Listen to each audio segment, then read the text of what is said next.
And then a couple of lessons. Then they did this little. I had lunch yesterday with, I had lunch yesterday with the executive director. Great. It doesn't. Yeah. Not much of one now. She's always. Oh, executive director. The day before. I'm not 30. We didn't get an agenda. We just wanted thinking so they're gonna do, There it is. I think maybe 50 instead, you know, if they can.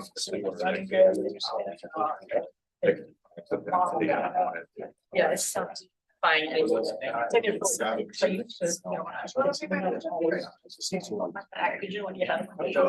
you know, and I get this. So finally, then it started to tell us.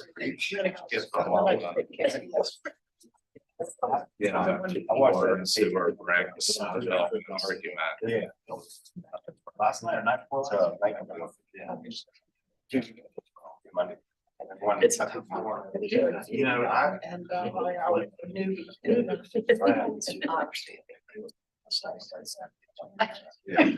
I was so ready for that. That time frame to go. Oh, really? It's, That's what I'm missing. It's really.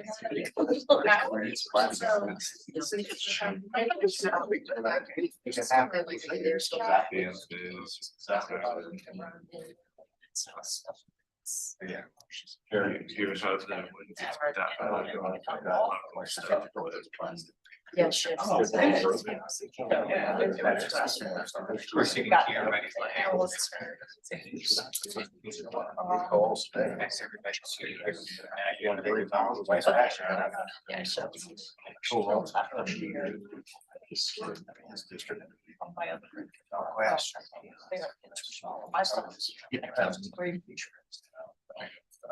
Everybody else.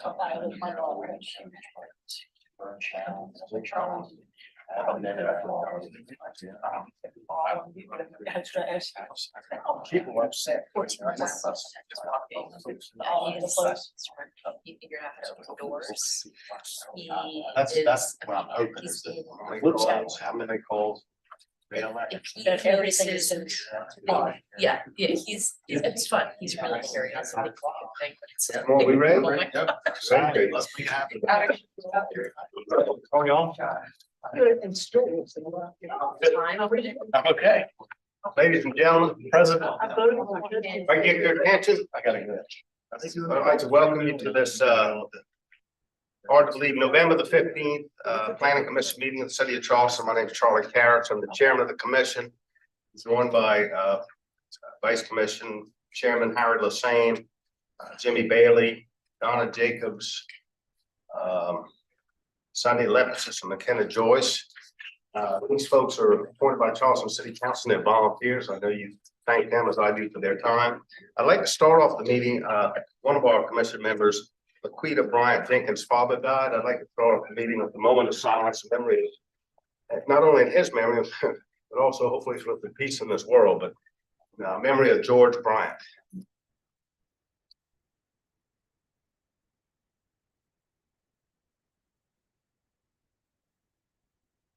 Thank you all.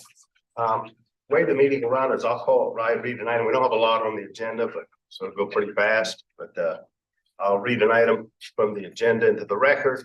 So ask the applicant if they want to say anything. I doubt that'll be a lot today because that's where we have the zonings. Then if anyone has a comment, they'll be more than willing to make it. Do come up to the podium, tell us who you are, where you live, and we'll close the public hearing and the commission members will discuss and vote on. If you have a phone, I'd ask you to turn on silent.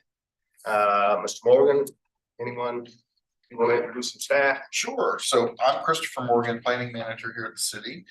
Philip Overcash has been pinching. Omar is out of town today. But Philip and Molly have been pinching to get our meeting up and running. And then we have a new planner here at the city, John Lambert. John, if you can stand, he is our new mobility planner. The first time we've ever had somebody in that position. He will be helping to advocate for bike, pedestrian planning and for mass transit around the city. So we're really excited to have him on our staff, and he comes to us from the Council of Governments where he was a transit planner up there. Nice. Can I ask where you from? Where you from? I'm from Spartanburg, South Carolina. Okay, very good. They're growing down as well. Yeah, Where'd you go to school? I went to college at Charleston. Good for you. Spartanburg is a great place to be from.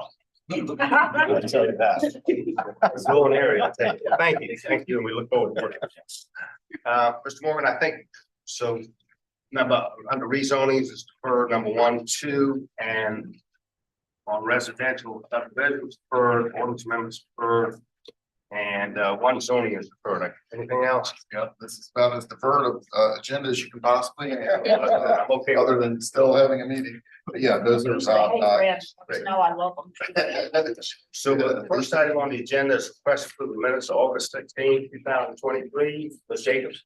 Mr. Chairman. Thank you for recognizing me. We have a little bit of a problem with the minutes from August 16th that I emailed Philip Clapper and then went back to the audio Right. on the zoning. I saw that about the voters who voted against something. It was the rezoning at 48 What, Courtney in those Drive, minutes? 48 Courtney Drives. It only mentions me as voting against, but McKenna also voted against that. But the other issue I found when I went into the agenda center, just to look at the meeting report, because I figured I could get it off of there. The meeting report on the agenda center is inaccurate. It says the motion had a denial of 6-0. And in addition, it shows Jimmy Bailey opposing the motion, and he was the one that seconded the motion. And so we need to not only fix the minutes, but the report that's on the agenda. Right, I think there was one that I believe he seconded, but he might have voted against it, but he wanted to get it on record. No, That may not have been it. Not this one, not this Okay. one. I have. Well, we can do a Donna couple of things. remembers We can what do a I couple did of things. better We can than I did. defer the minutes till we get them corrected. You want to defer them till we get them corrected next month? Or we could approve them with those corrections. Okay, that's fine. A motion to approve, because they've already been alerted. I just. So, A motion to approve with the corrections noted by Ms. Jacobs, second by Mr. Lassane. Any other questions, comments? And if they could also amend the report, the meeting report that's on the agenda center, I'd appreciate that. Okay, thank you. All in favor, signify by saying aye. Aye.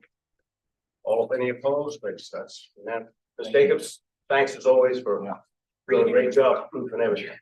The next item on the agenda, since number 1 rezoning and number 2 is deferred, and also residential subdivisions deferred or it's not deferred, we go right to zonings.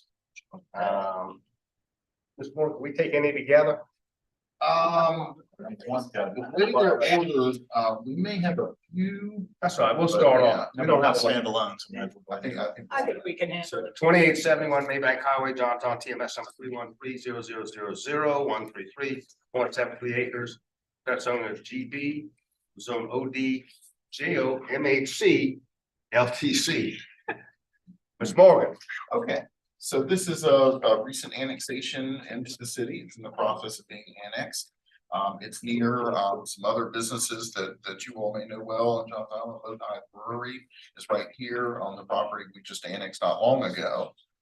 This property is they are planning to have an oyster company here where they will process oysters and retail them.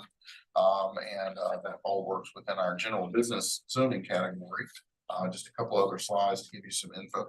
This is in one of our centers here, one of the 3 centers along the big highway. So it is in what we call future land use of city center. So general business zoning would be appropriate for that. Here's an aerial image of the property. And ultimately, they're going to have some other facilities on the property beyond what you see here today, but they will all be ultimately built under city jurisdiction. And our staff is recommending approval for general business zoning on the site. Would anyone like to be heard on that? That'll close the public hearing. Is there a discussion? Motion by Mr. Bailey at the second. Still the same. Motion by Mr. Bailey, second by Mr. Sane. All in favor, signify by saying aye. Aye. Any opposed? 3, 4, 5, 6. Who we got? 7, 1, 2, 3, 4, 5, 6, 7 in favor, none opposed. Next item, since number 2 is deferred, is 168 Sumner Drive, Remote Terrace, James on TMS number 34305 acres, 0.48 acres. Practically zoning a single family, was zoned R4 in the county, Mr. Morgan. Okay, and again, this is on James Island and Berlin Terrace. And it's adjacent to some other properties that have already been in the city as SR1 and coming in with SR1 is close up to the R4 of the county. And it's in our suburban designated area in the comp plan, so SR1 fits with that. And aerial image of the property, it goes through between two different streets here. And we're recommending approval of the SR1. Great. Anyone like to be heard on that? No, is there a motion? Mr. Bailey, second by Mr. Lassane. Any other questions, comments? All in favor, signify by saying aye. Aye. Any opposed? 7 in favor, none opposed. Item number 4 is, got that right? Yeah. Number 4 is 22016 Bay Hill Drive, Free Hills, West Ash, TMS number 358100000, 32.42 acres. Special zoning SR1, it was R4 in the county, Mr. Morgan. And this one is in a West Ashland neighborhood. It already has other parcels in the city to the rear and to the south. And R4, the most compatible district is the SR1. In the comprehensive plan, it's in suburban edge, and that still is in line with SR1. Here's the real image of the house, and we recommend approval for that. Great, thank you. Anyone like to be heard? If not, Mr. Bailey, some same, thank you all. All in favor, signify by saying aye. Aye. Anyone opposed? 7 in favor, none opposed. Number 5 is property on Fern Hill Drive, Johnstown, TMS 3130000. 583, 4.30 acres. Request zoning of SR1, it was R4 in the county. It's a big piece of property, Mr. Morgan. And this is adjacent to some of the borrow pits that are now lakes over there on Johns Island. And it also is adjacent to some other connections to existing neighborhoods, such as a connection here and a connection here. We don't know yet what the layout of any development might be here, but we do require connectivity in the city for developments like this. Of course, the R4 designation in the county would have allowed for 4 units an acre. Under Charleston County, FR1 is a comparable category in the city for residential. In our comprehensive plan, it's in our suburban designation, so that's 4 to 8 units an acre recommendation, and that SR1 is in the middle of that. And you see how it is in one of these areas. You know, these are the areas on Johns Island that have a little bit more elevation. You know, the Maybank corridor itself has a little bit more elevation, and so we have been encouraging infill annexations and zonings in those areas because of they are some of the better elevations on Johns Island. And the aerial image of it, it's a farm field that do back up to the borrow pit pond that's over here that has been developed on other sides. And staff is recommending for approval for SR1 for this property. Thank you. Anyone like to be heard on that? Let the record show I abstained from this property. Okay, Ms. Leffers abstaining. Is there a motion? Bailey, quite appropriate, because I think your family used to almost John's Island. Second by Mr. Lassane. Any other questions or comments? All in favor, signify by saying aye. Aye. Anyone opposed? So that's 6 in favor. None opposed, 1 abstention. Thank you. Number 6 is 908 Trent Street, West Ash, TMS number 30914000126.27 acres. Aggressive zoning, single family, SR1. It was R4 in the county, Mr. Moore. This is in an existing neighborhood with other parcels that have been annexed in the past. SR1 is immediately adjacent and across the street, and SR1, of course, is most compatible with R4.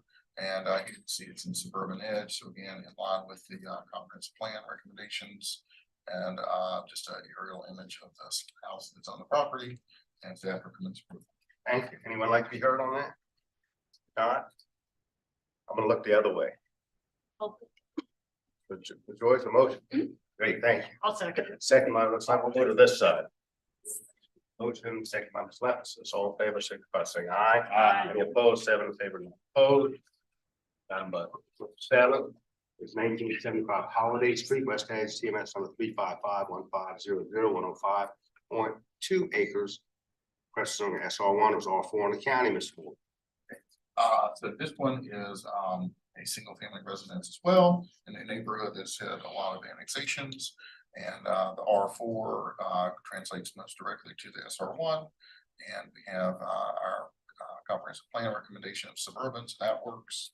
And aerial image of the property and staff is recommending approval of that. Great. Would anyone like to be heard on this? The motion? Ms. Lampson, thank you. Ms. George? Ms. Lampson makes a motion. Ms. George seconds. All in favor, signify by saying aye. Aye. Any opposed? It's 7 in favor. No vote. Can I ask y'all, what are y'all here for a particular issue?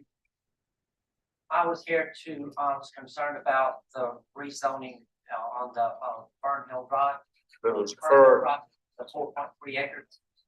But I have some issues with it that I don't think zoning, this meeting should address the issues I have, particularly with drainage.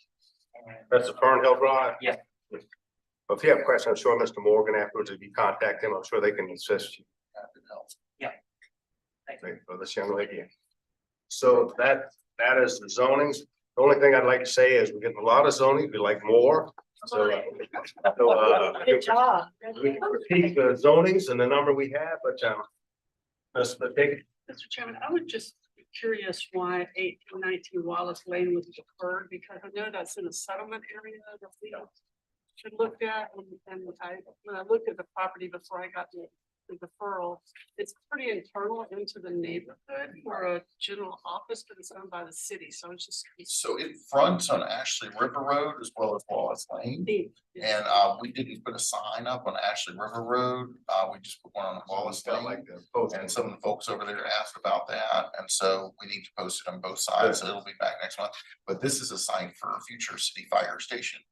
The city's buying it for a fire station. Okay, that's why I was curious, Yeah. because it is in that settlement. We appreciate you, I want to say, we appreciate you folks coming out. So I know it's not fun to drive in, and anyway, glad you're over here with our audience we have. Staff updates. First thing I'd like to say is, I want to thank Ms. Lempus for this as a meeting of the Union Pier Committee, and since Ms. Peter Brian Jenkins is out of town, Ms. Lempus said she would go to that meeting. It's supposed to be an important meeting, so I appreciate Ms. Lempus is doing that tomorrow. We look forward to hearing what's going on, so thank you.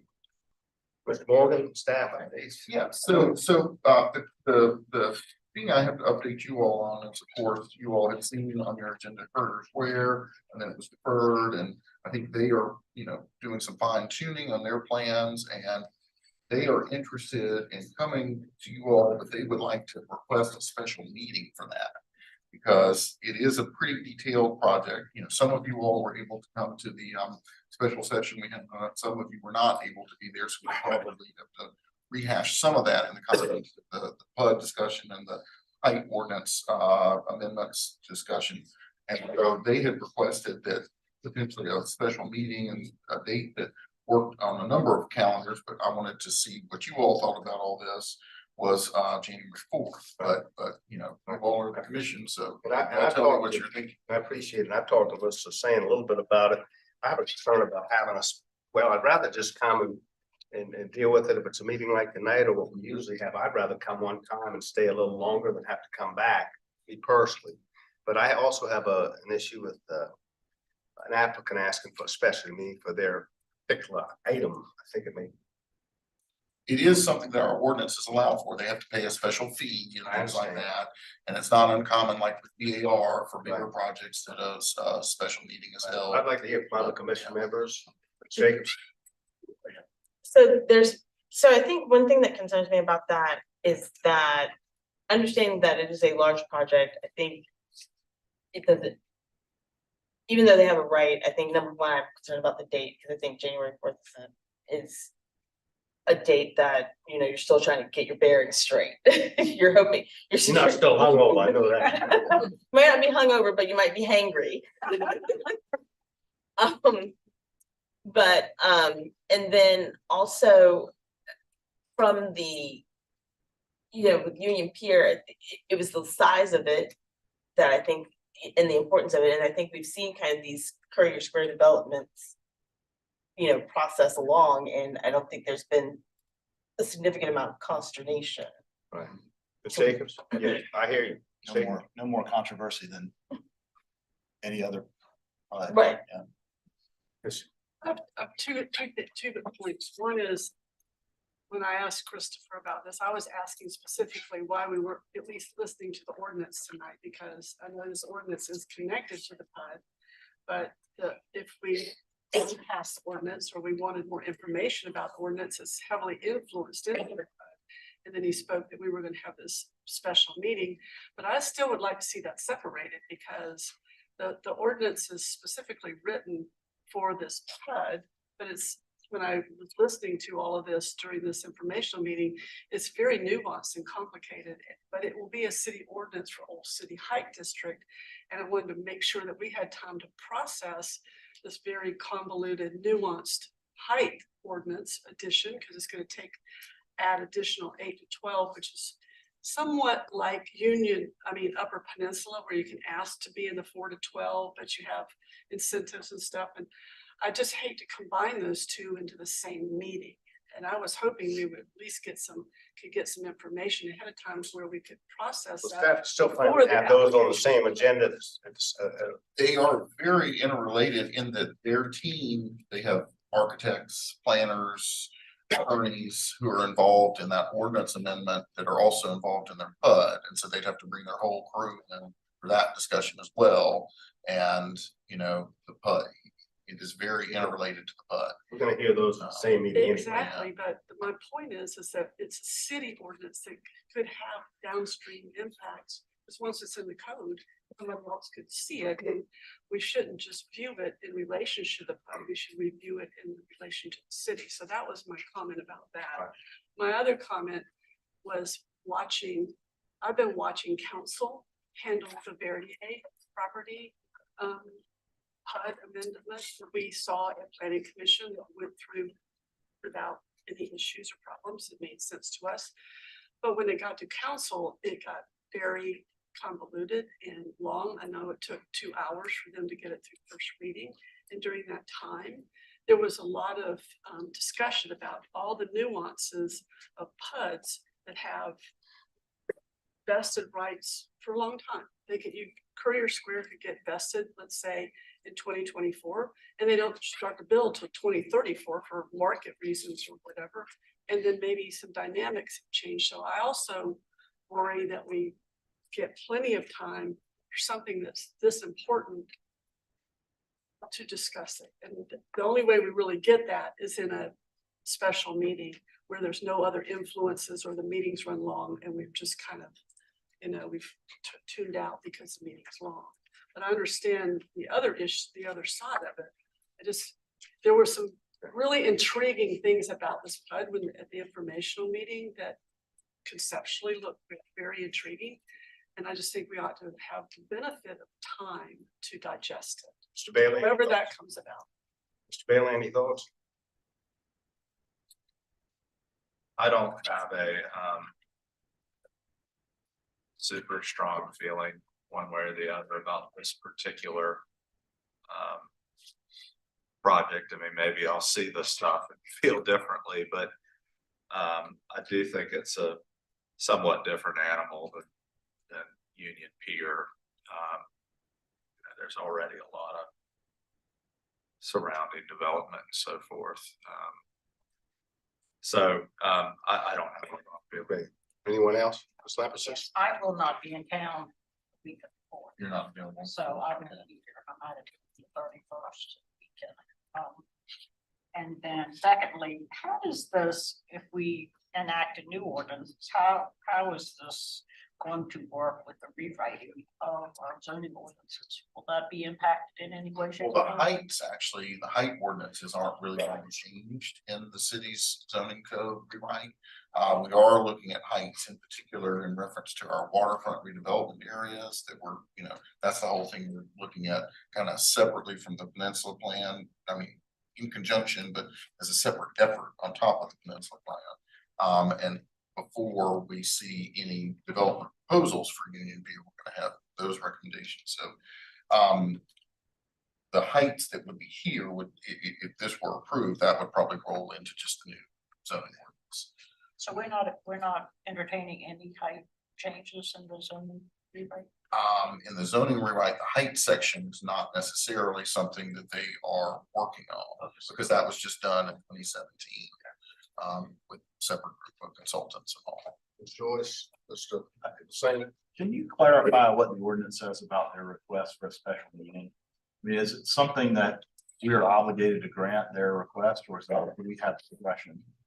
I think to a degree, you're obligated, but I'll have to look that up. I'll look it up and email you all Okay. what the statute says. Yeah, I think if we're obligated, we're obligated. Yeah, we legally have to, that's Yeah. one thing, but I thought it was more of a request by them. To do this, and that's what I. And you know, one of the things. It's really one of those dates that you, if you want people. Yeah, and I would just say, you know, I agree with everything my colleagues have said. They have had the opportunity to have a more or less a special informational meeting. And I missed that, but I was able to get with the team later, so I've kind of gotten that information too. So anyway, I just think we've had these discussions before at Mr. Bailey's urging, and you know, but for special circumstances, I'd prefer to keep things in regular meetings, but if we're obligated, then. We'll get you the language. on that Yes. too. I just amend my comment slightly, is that if we do have it all just one night, or we have it on a regular meeting night, we need to plan for potentially a long discussion. Yeah. We can't feel like rushed, get through it. Right. But and again, we don't know what the January's agenda could be, but hopefully. Well, for sure, anything. We have an idea what the January and December agenda. will be. Well, again, December will knock some of the stuff out in December. Well, actually, it might, yeah, I would think the things that definitely for December would be we'll see about 162, the organ of the Duxbury. I guess that's gonna be city. Well, I guess the first question is, we have to do it as legally binding, you know, their request. I'll That's all what we did, but I'll open the question. So saying, Ordinance right now, so saying, Oh, she's got the ordinance here. and I. You pulled it up, great. I should have brought my ordinance down with me. The only thing that I see, and I'm not good at reading this fast, maybe somebody else should look at it. The only thing about special meeting stated in here, special meetings may be called by the chair on a 24-hour notice. Posted and delivered to all members of the local news media. That's the only thing I see with the word special. so we can acknowledge their request or not acknowledge it, but check, verify that with legal if you would. I will. Great. Thank you, Ms. Jacobs. That's the only thing I see, but I just me personally, once I'm here, I'm just gonna be here again. And knock it out and, you know, but if I can come back and if my mentor's not gonna be here January 4th, I have an issue with that date as Well, well. I missed the last one because I was sick, and so I would like to be here, so I would prefer it not be on the fourth. Right. It's pretty early after the first of the year anyway. And I agree That's a there, hectic yeah. week, that's a hectic week. Some people out of town that week, you know, things like that, so. Anything else? Mr. Morgan, any other? And also, the waterfront planning activities are going to commence with a visit December 11th through 13th by the consultant group on that. And let me give you the schedule for that. I should have had that right in front of me. Let's see. Yeah, we'll send you all the individual schedule, but the community open house is 4 to 7 on Monday, December 11th. And that's going to be at the Longshoremen's Hall. And then we are going to have another open house from 9 a.m. to noon on December 13th. They're also going to have folks from surrounding neighborhoods and things like that take a tour of waterfront areas to give some input, as well as have the consultants see things. So it's going to be a very interesting visit to kind of kick off that waterfront planning effort and get a better understanding of some of the issues with the peninsula plan as well. Anything else, Mr. Morgan? That's all I have. So anything from our zoning code rewrite in. We don't have any new dates yet. We have not yet gotten their analysis of our current code. That was the next benchmark kind of thing. Once we get that, it's going to go to staff initially for some discussion and see if we kind of agree with what they found, and then it will be released to you all and others to comment on, and they'll have a public meeting. I mean, at this point, we're thinking that sometime probably in January, right? And I'm I don't remember, but Dale Morris's timeline for having his water plan finished. So, That was the end of the year. yeah, I thought it Yeah. was coming up soon. So- And we're waiting for some of that. We don't info. see that, but it will influence these other Absolutely, plans. it's gonna have a big part of our waterfront redevelopment recommendations that we're working on too. And we may want to have him back in because Yeah. we just signed the agreement with the feds for the tidal and inland water 3x3x3 project, which will really have even more impact than the peninsula protection. That will heavily influence, I think, some of our zoning. We might want to get him, I know it's very early in that process, but just so that we're aware of what's going to happen. Because once again, it's a 3x3, 3 years, $3 million, three levels of review, but if I do a tidal and inland flooding for the entire city of Charleston, not just. Yeah, Christopher, what will be the format for that, the water plan be? How will that be released? How will that? I'm not quite sure, Okay. because that's not our plan, that's Dale's, and I can find out from him, but I would imagine it's the type of thing that staff will take a look at it and give some comments, and then it gets released to the public, but I would think there are gonna be some public interaction times for it, but I don't know those. I have not seen any. City council. Okay. Mr. Morgan, anything else? That's it. Ms. Commission members, anything? If not, I want to wish everyone a very happy Thanksgiving. Everyone's hard to believe. It's unbelievable. It's really Thanksgiving. I can't, and Christmas is, it's crazy. 2023 is just a blur. I didn't have one drink. My condolences, Mr. Bailey, on the Carolina